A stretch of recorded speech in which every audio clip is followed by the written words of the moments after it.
বন্ধুরা, আজকে তোমাদেরকে আমি আমার মাকে করে গর্ভবতী করার গল্প বলবো, তাই সবাই পুরোটা মন দিয়ে শুনলে দাঁড়িয়ে যাবে।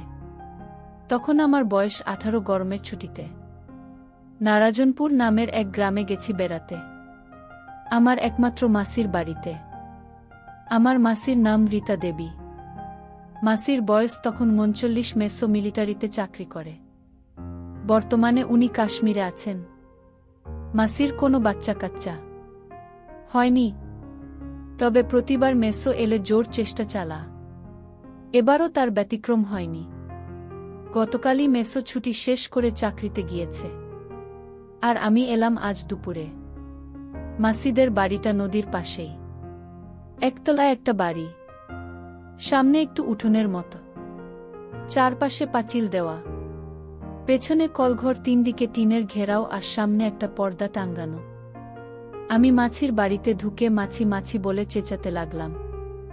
কোনো সাড়া পেলাম না, তবে ঘরের দরজা খোলা দেখে আমি ঘরে ঢুকে জামা বদলে নিলাম। হঠাৎ পেছন থেকে মাছির ডাক শুনতে পেলাম, বাবু তুই। আমি ঘুরে তাকাতেই আমার সারা গা কাঁপতে লাগল। মাছি একটা গামছা কোনো রকমে জড়িয়ে দাঁড়িয়ে আছে, আর আমি মাছির এই নতুন রূপ দেখে গরম হয়ে গেলাম। মাছি এবার সামনে এসে দুহাতে আমার গালটা ধরে বেশ অভিমান করেই বলল, এতদিন পর বুঝি এই পরমুখী মাছিটাকে মনে পড়ল তোর? আমি আমার মা বাবার একমাত্র সন্তান। মাছি আমাকে নিজের সন্তানের চেয়েও বেশি ভালোবাসে, অথচ এই মাসিকেই দেখে কেন জানি আমার ভিতরে কেমন করছে। আমি সেটা বুঝতে পেরে মাসির কাছ থেকে নিজেকে সরিয়ে নিলাম যাতে মাছি টের না পায়। আমি বললাম, এতদিন পরে এসেছি তো কি হয়েছে, এবার অনেক দিন থেকে পুষিয়ে দেব। দেখো পর আবার আমার জ্বালাতন সহ্য না করতে পেরে তাড়িয়ে না দাও। তুই যত পারিস আমাকে জ্বালাস, তাতে আমার আপত্তি নেই। যা তুই হাত মুখ ধুয়ে আয়, আমি তোর খাবার দিচ্ছি। এই বলে মাছি তার ঘরে গেল কাপড় পরতে। আমি কলতলায় গিয়ে হাত মুখ ধুয়ে বেরিয়ে আসতেই দেখতে পেলাম দড়িতে ঝুলছে কালো একটি স্মল পোশাক। সেটা যে মাছির তাতে সন্দেহ নেই। মাছিকে একটু আগে দেখে যেমন লেগেছিল, এখন এই শুকুতে দেওয়া। এমন সময় মাছির ডাক শুনতে সংবিত ফিরে পেলাম। আমি তাড়াতাড়ি রান্নাঘরে গেলাম। খাওয়া দাওয়াটা ওখানেই হয়। খেতে খেতে মাছি আমাকে বাড়ির কথা জিজ্ঞেস করল, আরও অনেক বিষয়ে প্রশ্ন করল। আমি শুধু হ্যাঁ হু করে উত্তর দিচ্ছিলাম। আমার চোখ বারবার মাছির দিকে আটকে যাচ্ছে। নীল শাড়িটাতে বেশ মানিয়েছে। আমি কোনমতে খেয়ে ঘরে গেলাম। ঘরে শুয়ে পড়তে ঘুমিয়ে পড়লাম। সন্দেহ হওয়ার কিছু আগে ঘুম ভাঙল। মাছি আমাকে চা দিল আর একটা চাবি দিয়ে বলল, যা চাটা খেয়ে নদীর ধার থেকে ঘুরে আয়, ভালো লাগবে। আর এই চাবিটা রাখ, আমি একটু মন্দিরে যাব। আমি চলে এলে তো এলামই, আর না এলে তুই এই চাবিটা দিয়ে তালা খুলিস। এই বলে মাছি বেরিয়ে গেল। আমি নদীর ধরে হাঁটতে লাগলাম। কিছুক্ষণ হেঁটে বাড়ি ফিরছি। একটু হেঁটে রাস্তার পাশে একটা গাছের আড়ালে মুতে বসলাম। মোতা শেষ হতেই যেই গাছের আড়াল হতে বেরুব অমনিরস্তই দুটো নারী বিপরীত দিক থেকে এসে মিলিত হয়ে। থাম। আমি ভাবলাম ওরা চলে গেলে তবেই বেরুবু, নইলে এই সন্দেহে বেলায় আড়াল থেকে বেরুতে দেখলে অন্য কিছু ভাবতে পারে। নারী দুটোর একজন মাছির বয়সী, আরেকজনের বয়স 45 হবে। তাদের কথা শুনে জানলাম বয়সে যে একটু বড়। তার নাম গোপী আর ছোট্ট সীতা। আমি অজ্ঞতা তাদের কথা শুনতে লাগলাম। হ্যারে সীতা, এই সন্ধেবেলা কোথায় যাচ্ছিস? আরে গোপী বৌদি যে এই তো রীতাদির বাড়িতে। ও পোশাক বানাতে দিয়েছিল, ওটা দিতে যাচ্ছি। দেখিস পোশাকের কি ছিঁড়ি, এই ফিনফিনে পাতলা কাপড় পরে থাকলেই পারে। কি যে বলো না, গরম বলেই পাতলা কাপড়ের বানিয়েছে। গরম না ছাই? আমাদের গরম নেই বুঝি? কি সব যাতা বলছো? যাতা নয় রে ঢ্যামনা, সত্যি তাই। বছরে একবার আসে বাড়িতে, অথচ তার অবস্থা দেখেছিস কি করে? এত ভালো বানলো, ভাতার না থাকলে কি এও সম্ভব? তাছাড়া ওর বরের বন্ধু ওই যে গঞ্জে মাছের আড়ত আছে, ও তো প্রায় যায়। ও বাড়িতে একলা বাড়ি, বুঝতে পারছিস ঘটনা, তাতে তোমার কি পারলে? তুমিও সেবা নেও, খালি অন্যের দোষ ধরা। আমি তো ভুলে গিয়েছি তুই রিতার গোলাম, তার উপর তোকে দিয়ে পোশাক আশাক বানা। তোকে কি আর বিশ্বাস করানো যাবে? যা যা, তার বাড়িতে যাচ্ছিলি তাই যা। এই বলে গোপী নামের মহিলাটি চলে গেল। সীতা ওখানে দাঁড়িয়ে বলল, আমরা স্বামীকে দিয়ে সেবা নেয়ে বলে তোর হিংসে হচ্ছে। রীতাদিকেও বলতে হবে ব্যাপারটা বলেই সীতা চলে গেল। আমি আড়াল থেকে বেরিয়ে সীতার পিছু পিছু বাড়ি যাচ্ছি। আর এতক্ষণ যা শুনলাম তা ভাবছি। সীতা ঘরে ঢোকার কিছুটা পরেই আমি ঢুকলাম। আমি কোনো শব্দ না করে ঘরে ঢুকে ভাবছিলাম একটু আগে যা শুনেছি তা যদি সত্যি হয় তাহলে কই মাছি না। না, আমি কিছুই ভাবতে পারছি না। হঠাৎ আমার খেয়াল হলো সীতা নামের মহিলটির সাথে মাছির একটা খাতির আছে। এমন সময় আমার ইচ্ছে হলো ওদের কথা আড়াল থেকে শোনার। আমি বারান্দায় এসে মাছির ঘরের সামনে এসে দাঁড়ালাম। এমন সময় বিদ্যুৎ চলে গেল। ভেতর থেকে আওয়াজ, অস্ত্রসীতা বাইরে চল। এই গরমে থাকা আর সম্ভব না শুনে আমি দ্রুত আমার ঘরে চলে এলাম। আমার ভাগ্য এতটাই ভালো যে মাছিরা আমি যে ঘরে থাকি তার দক্ষিণের জানালার পাশে এসে বসল। দুজন বাইরে আর আমি ভেতরে।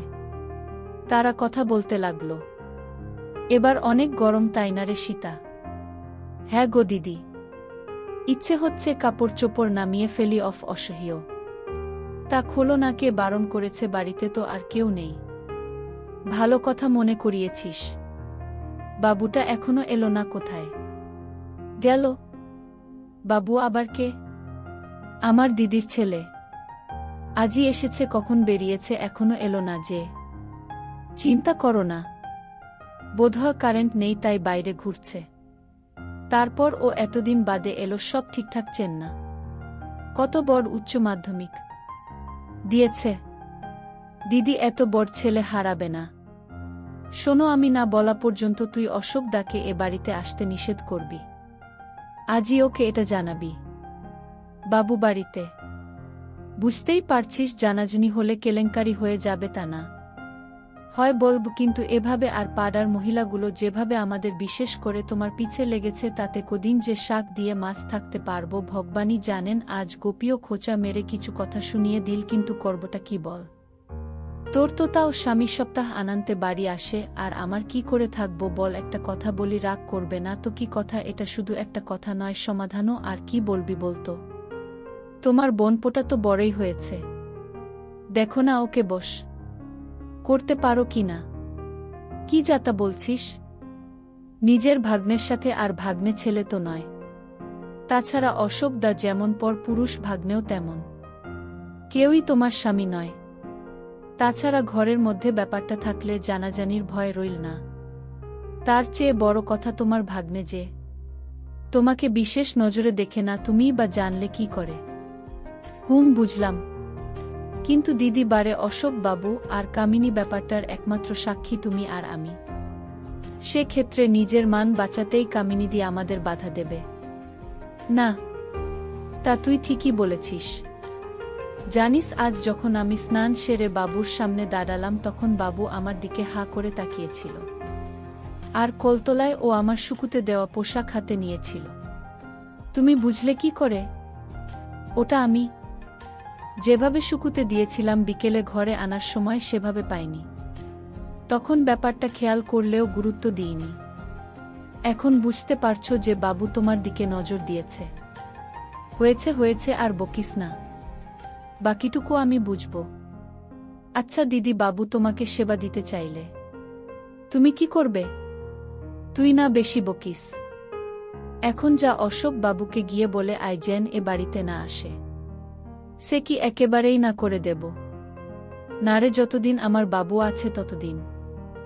এবার যা। দুজন ওখান থেকে উঠল। সীতা দরজা দিয়ে বেরিয়ে যেতেই মাছি তার ঘরে ঢুকল। আমি নিঃশব্দে ঘর থেকে বেরিয়ে বাড়ির বাইরে বেরুলাম।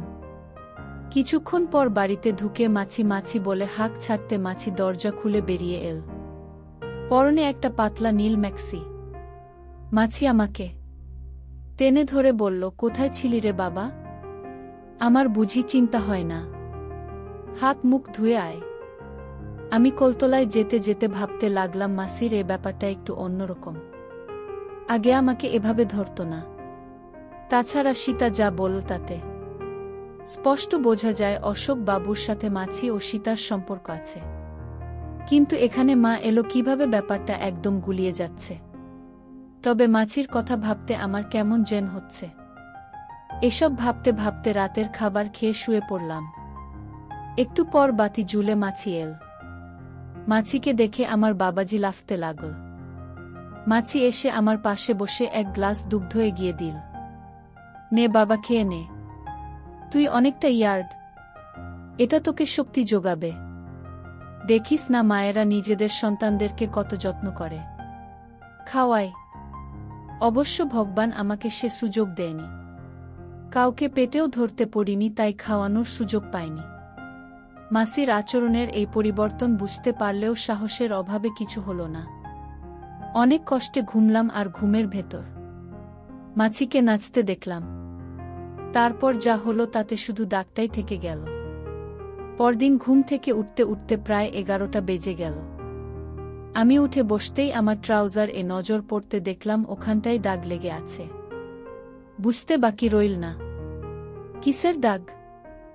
আমি ভাবলাম এখনই স্নান সেরে নেব, না হলে মাছি এই দাগ দেখতে পেলে ব্যাপারটা ঠিক হবে না। আমি স্নান ঘরে যেতেই মাছির শুকুতে দেওয়া পোশাক নজরে এল। তার মানে মাছিও স্নান ছেড়ে ফেলেছে। মাছি যাতে বুঝতে পারে আমি মাছির প্রতি দুর্বলতায় আমি পোশাকটা হাতে নিলাম। ঘরে পৌঁছাতে মাছির ডাক পেয়ে খেতে গেলাম। মাছিকে দেখে আমার গায়ে আগুন লেগে গেল। একটা সুতির বেগুনি রঙের পাতলা শাড়ি পরেছে। আমি ঠিক করলাম আজ সারাদিন মাছির পাশে পাশেই থাকব। মাছি আমাকে খেতে দিয়ে পাশে বসে কথা বলতে লাগল। তবে মাছির মিটি মিটি হাসিটা আমাকে বেশ অস্বস্তিতে ফেলেছে। বাবু, তোর ঘুমে কোনো অসুবিধা হচ্ছে না তো?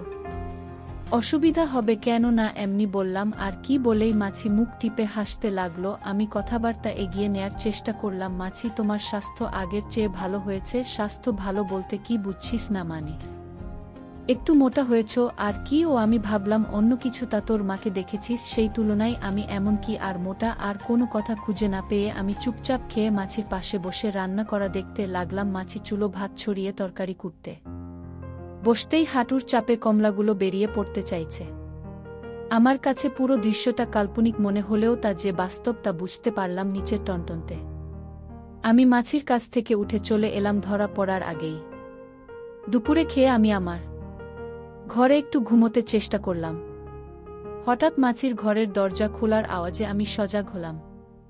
সীতা এসেছে। আমি উঠে মাছির ঘরের দরজায় কান পাতেই শুনলাম, ধ্যাত, ওকে দিয়ে কিছুই হবে না। তুই বলো না, আজ আমি যে পোশাক পরেছি তা দেখে কোনো পুরুষের কি ঠিক থাকার কথা? আহা দিদি, তুমি ওর উপর রাগ করছো কেন? মনে হয় তুমি ওর মাছি, তাই যদি কিছু মনে করো বা ওকে বকা দাও বা ওর মাকে বলে দাও তাই ও এগুচ্ছে না। তাই আমি বলি কি, তুমি ওকে বাকি কথাগুলো ফিসফিসিয়ে বলাতে আমি কিছুই শুনতে পেলাম না। শুধু এটুকুই শুনলাম, মাছি বলছে তুই পড়িছ বটে।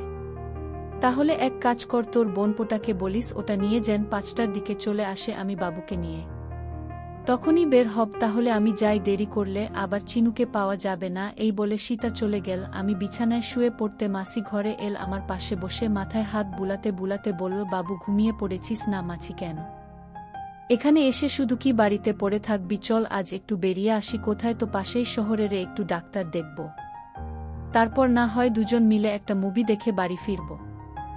ওকে চলো তাহলে, তুই রেডি হয়ে নে। আমি রেডি হতে হতেই মাছি বলে একটা ছোকরা বাড়িতে ঢুকল। আমি তাকে কি চাই জিজ্ঞেস করতেই ও বলল, আগে মাছি শহরে যাবে বলে অটো নিয়ে এসেছি, আপনি যান, আমরা আসছি। এটা বলতেই ছেলেটি চলে গেল। মাছি ঘর থেকে বেরুতে বেরুতে বলল, কে এসছে রে বাবু? অটো বোলা।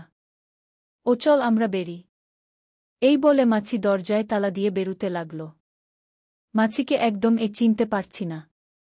সকালেই যিনি দেখিয়ে বেড়ালেন, বিকেলে তা ঢেকে ঢুকে ফেললেন কালোর উপর লাল ফ্লোরেল প্রিন্টের সিল্কের শাড়িতে। পুরোটা অটোতে দুজন পাশাপাশি বসলেও মাছিকে অন্য কিছু ভাবতে পারছি না। অটোবালাটা দেখলাম মাসির সাথে বেশ পরিচিত, খুব আন্তরিক। ওদের কথা শুনতে শুনতে পুরো 1.5 ঘন্টা কেটে গেল।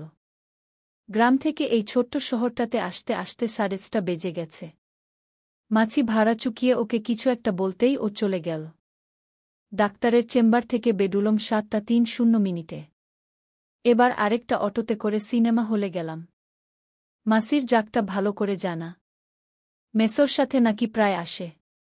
মাছি আমাকে নিয়ে যে মুভিটা দেখল তাই বেশ ভালোই। তবে মুভির মাঝখানে মাছি বাঁচা ঘরে গেল আর ফিরে এলো নায়িকার বেশে। আমি শুধু ভাবতে লাগলাম মাসি হঠাৎ এই বেশ ধরল কেন? তাহলে আজ রাতেও কি কিছু হবে? মুভিটা শেষ হতেই আমরা বেরুলাম। তখন প্রায় রাত 1:00 মাসিকে যাওয়ার কথা বলতেই মাছি অবাক হয়ে বলল, পাগল হয়েছিস? এত রাতে কোনো অটো বলা নিজের বুকে ফেলে এত দূরে যাবে? তাহলে আজ রাতটা এখানেই কাটাতে হবে রে। এখানে? কিন্তু কোথায়? আমার এক পরিচিত দিদির একটা লেডিস হোস্টেল আছে, ওখানেই থাকব। Ladies hostel? কিন্তু আমাকে এলাও করবে কেন? করবে না? আমি অচিত। চল। আমরা একটা অটো নিয়ে প্রায় 20 মিনিটের মধ্যেই একটা গলির সামনে দাঁড়ালাম। ভাড়া মিটিয়ে মাসি গলি ধরে এগুতে লাগল, আমি মাছির পেছন পেছন যেতে লাগলাম। একটা গেটে দুটো লোক বসা ছিল। মাছি কি যেন বলল, তারপর তারা আমাদেরকে একটা ঘরের সামনে দিয়ে চলে গেল। আমাকে বাইরে দাঁড়া করিয়ে মাছি ভেতরে ঢুকল। ভেতরে আরও দুটো নারী ছিল। তারা যে মাসির পরিচিত তা বোঝা যাচ্ছে। একটু পরেই মাসি একটা মহিলাকে সাথে নিয়ে বেরিয়ে এল। তারা দুজন সামনে আর আমি পেছন পেছন যেতে লাগলাম। পুরানো এই বাড়িটির দোতলার একদম উত্তরের ঘরের সামনে নিয়ে মহিলাটি মাছিকে চাবি দিয়ে চলে গেল। মাছি চাবি খুলে ভেতরে ঢুকল। আমিও তাই। বাতি জ্বালতেই বেশ ভালো লাগল। সাজানো একটা ঘর, বড় একটা খাট, লাগোয়া বাথরুম, একটা টেবিলও আছে। আমরা ঘরে ঢোকার একটু পরেই সেই মহিলাটি দুটো টাওয়েল আর একটা পরিষ্কার লুঙ্গি দিয়ে গেল। মাসি ওটা নিয়ে ওকে বলল ঘরে খাবার দিতে। আমি তো বেশ অবাক। এরা এত যত্ন আত্তি করছে, ব্যাপারটা কি? মাসিকে জিজ্ঞেস করতেই বলল, এই হোস্টেলের মালিক তার বেশ পরিচিত। আমরা ফ্রেশ হয়ে খেয়ে দিয়ে টিভি দেখতে লাগলাম। হঠাৎ এপাশের ঘর থেকে কেমন যেন আওয়াজ আসতে লাগল। আমি মাছিকে সেটা জিজ্ঞেস করতেই মাছি হেসে বলল, ও কিছু না রে, তুই টিভি দেখায় মনোযোগ দে তো। আমার কেন যেন সন্দেহ হচ্ছিল আমি ঘুমাবো বলে শুয়ে পড়তে মাছি বলল, কি রে ঘুমিয়ে পড়বি? রাত 12টা না ঘুমিয়ে উপায় কি? গরমের দিনে এটা কি এমন রাত? বলতো। এটা বলতে বলতেই শাড়িটা নামাতে লাগল। আচমকা মাছির এই কান দেখে আমার তো অবস্থা খারাপ। আমি মাছিকে হা করে দেখছিলাম, কিরে অমন করে কি দেখছিস? না কিছু, আমাকে বল, গা থেকে গেঞ্জিটা খোল, আরাম লাগবে। আমিও তাই করলাম। মাসি একটা বলিস খাটের সাথে দেশ দিয়ে আতশোয়া হল। আমাকে তাকিয়ে থাকতে দেখে বলল, আসলে অনেক গরম তো। আর তুই তো আমার ছেলের মাথায়, তাই সব। তোর খারাপ লাগছে না তো বাবু? আমি না বলতে মাছি নিচু হয়ে তাকিয়ে আছে। আমি একটু সাহস নিয়ে বললাম, মাসি কি দেখছ? এই দেখো না, কত শখ করে এই সিল্কের ব্রাটা গত সপ্তাহে কিনলুম, মাত্র একদিন পরেছি। অথচ দেখ, এখানটায় কিসের যেন দাগ লেগে আছে। এই যে এখানটাই দেখ। হঠাৎ মাছির গলার আওয়াজ পেলুম, একটা জিনিস কি জানিস বাবু? আমার এটাতে যেরকম দাগ ঠিক ওই রকম দাগ আজ সকালে তোকে ডাকতে গিয়ে তোর ট্রাউজারে দেখেছি। ব্যাপারটা কি বলতো বাবু? না মানে? হ্যাঁ রে, তুই কি তোর আমার দাগ লাগাস নাকি? মাছি, আসলে দাদা, আমি এখনই দিদিকে ফোন করে ওরগুলো চেক করতে বলছি। মাছি, এক কাজ করো না, আমাকে ক্ষমা করে দাও। ক্ষমা করব, তবে ঘুষ দিতে হবে। তুমি যা চাও তাই দেব। সত্যি? হ্যাঁ। আমাকে সেবা দিতে পারবি? মাছির এমন সরাসরি প্রশ্ন আশা করিনি। যত ইচ্ছে থাকুক না কেন, নিজ মাছিকে মুখের উপর বলাটা বেশ কঠিন। আমি কোনো মতে মাথা নাড়লাম। মাছি একটু রাগ দেখিয়ে বলল, লুকিয়ে লুকিয়ে দেখিস তাই না রে হারামি? তুমিই তো দেখিয়ে বেড়াতে। তাছাড়া তোমার আর সীতার কাহিনী আমি জেনে গেছি। আমি তোমাদের সব শুনেছি।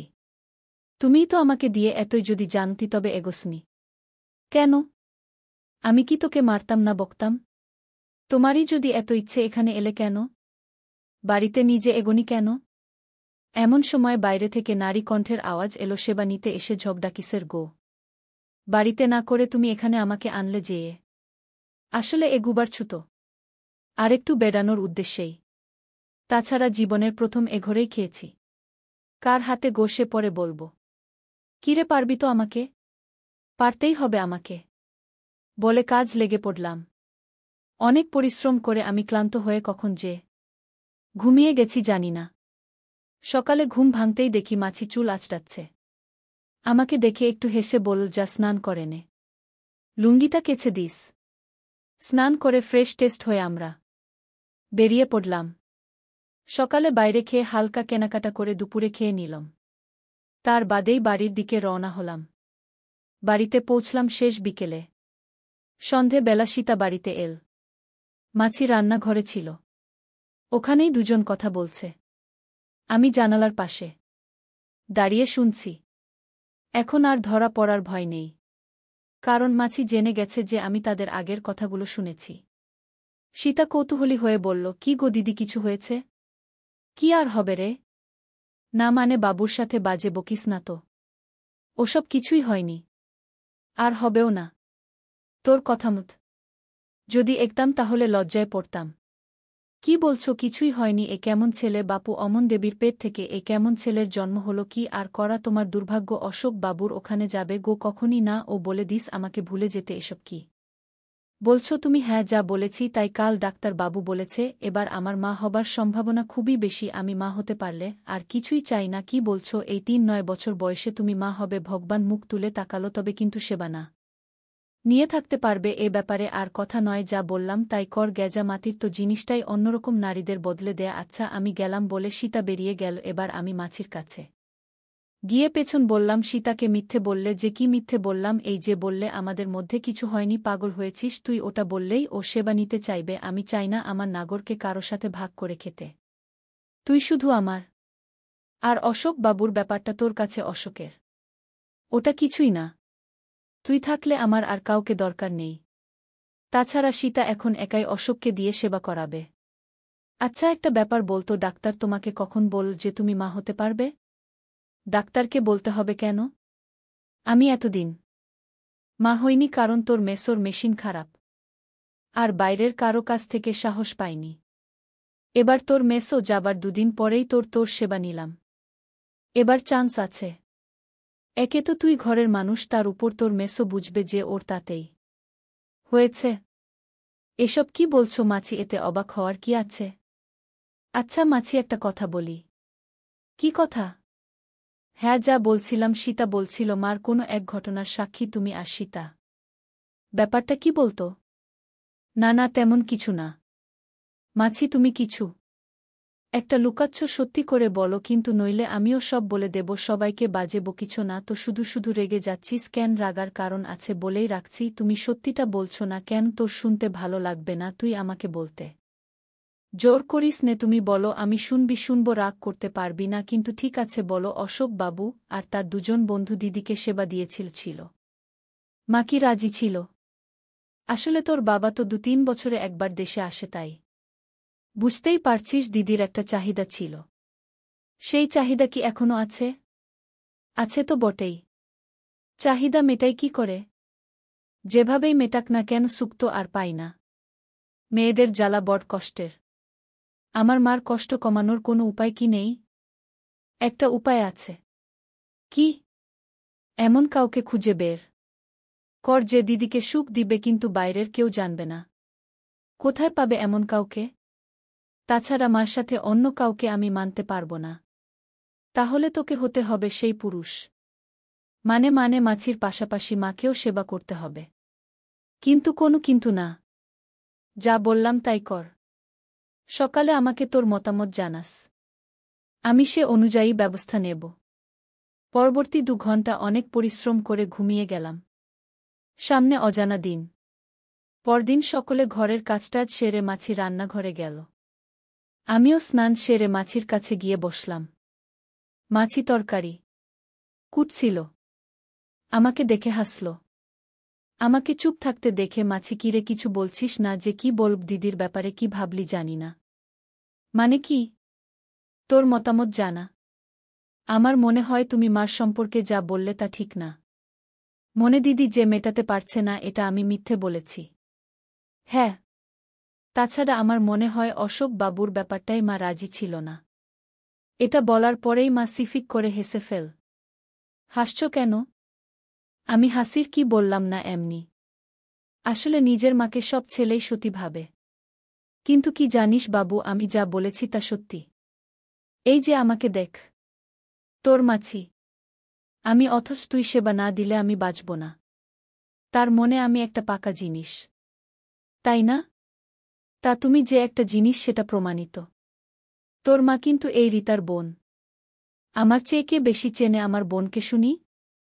আর তুই সেদিনের ছেলে বলছিস তোর মা সতী? এসব কি বলছ দিদা? সে অনেক পুরানো কথা, বাদ দে। আমাকে একটা কথা বলবি? কি? তুই যদি নিজ চোখে দেখিস দিদি সেবা নিচ্ছে তাহলে তুই রাজি হবি? হ্যাঁ, ঠিক আছে, আমি দিদি আসতে বলে দিচ্ছি। তুই শুধু আমাদের লক্ষ্য করবি, একদিনে বুঝবি তোর মা কত বড় জিনিস। ঠিক আছে, আমিও বলে দিলম যদি মা এমন হয় তাহলে তোমার মতো মাকেও সেবা করব। তবে আবার কি রে? তবে প্রথমেই মার পিছন।